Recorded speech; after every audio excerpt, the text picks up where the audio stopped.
क्या दुनिया एक बहुत बड़े और विनाशकारी महायुद्ध की कगार पर खड़ी है?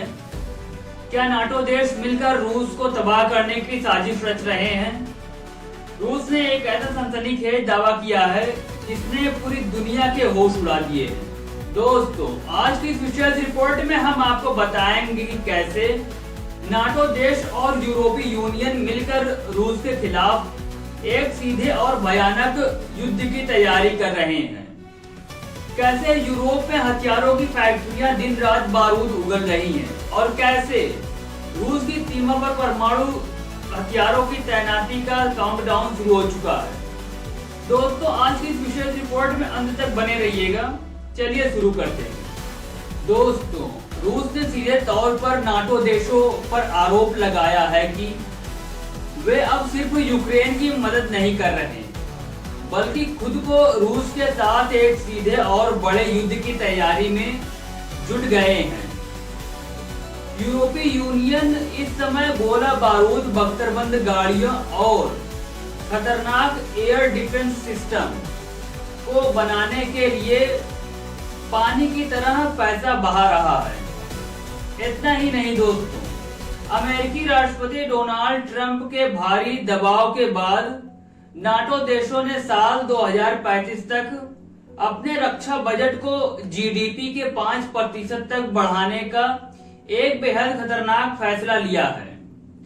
अकेले जर्मनी ने अपने मिलिट्री बजट को बढ़ाकर 114 बिलियन डॉलर कर दिया है, जबकि स्पेन और नॉर्वे ने अपने डिफेंस खर्च में लगभग 50% की भारी बढ़ोतरी की है। रूस के विदेश मंत्री सरगेई लावरोव ने इस पूरे मामले पर एक खौफनाक बयान दिया है। उन्होंने कहा है कि नाटो का असली मकसद सिर्फ यूक्रेन को बचाना नहीं, बल्कि रूस को रणनीतिक रूप से पूरी तरह खत्म करना है। और यह जंग अब एक ओपन वार यानी सीधे युद्ध में बदल चुकी है।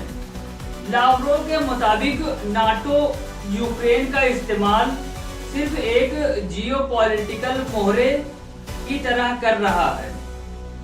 यूरोप के कुछ सैन्य जनरलों ने तो यहां तक कबूल कर लिया है कि वे रूस के साथ सीधे युद्ध की तैयारी कर रहे हैं और यूक्रेन का इस्तेमाल सिर्फ समय खरीदने के लिए किया जा रहा है।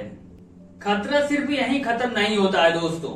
रूस की सीमा से सटे देश जैसे पोलैंड, फिनलैंड और बाल्टिक देश अपनी सैन्य ताकत को कई गुना तक बढ़ा रहे हैं।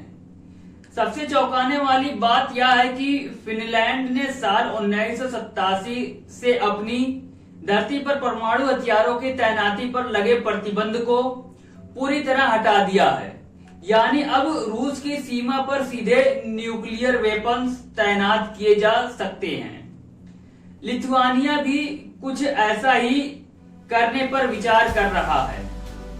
मॉस्को ने साफ कर दिया है दोस्तों कि नाटो की सेना या हथियारों की हर हरकत को रूस अपनी सुरक्षा के लिए एक बड़ा खतरा मानेगा और इसका करारा जवाब देने के लिए रूस ने भी अपनी सीमाओं पर सैनिकों और खतरनाक मिसाइलों की तैनाती बढ़ानी शुरू कर दी है। अब सवाल यह उठता है कि क्या नाटो की ये जिद दुनिया को तीसरे विश्व युद्ध की आग में झोंक देगी? आपको क्या लगता है दोस्तों? अपनी राय कमेंट बॉक्स में जरूर दीजिएगा।